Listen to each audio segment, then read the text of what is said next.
Hi folks, here's just a quick video to describe how you could use the contact form on your page for regular HTML.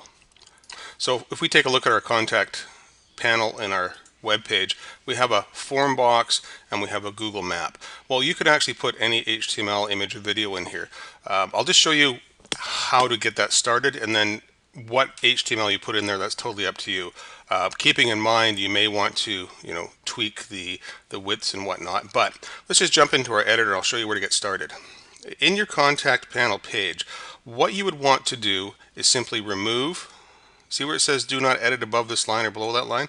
That is the entire block of code for the Google map. If you didn't want the Google map, just delete that. And where your cursor is left blinking, this is where code. So whatever you want to put in there, you can put an image, you can put more div containers with content and whatnot. But I would suggest you keep the column span of 8 and 4 if you want to keep the same ratio of this is the column span of 8 and this is the column span of 4. But you can also change that a little bit. As long as they add up to 12, if you wanted the two sections to be of equal width, you would use a column span of 6 and then a column span over here of 6. If you wanted them to be just have one large area, what you could do is change this to a column span of 12, like so, and you could change this to another one of 12, so you'd have 2 rows.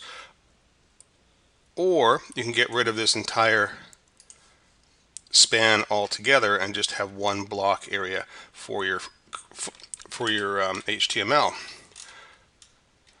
So let's just put that back to where we originally were with the 8 and the 4 ratio. We've removed the Google map, but then we have the form on the right side of the page here. Now if you want to remove that as well, what you would do is find the form tag, right click, do the select tag and delete. Now where your cursor is blinking, this is where you would put your HTML code, and I suggest you keep the div class of form2. That keeps a nice little wrapper around things if you didn't want the wrapper. And when I say wrapper, that's this padding around here. You can keep that, or you can just simply remove the class of form2, leave it blank, or put in your own class, and then that'll give it whatever style you want.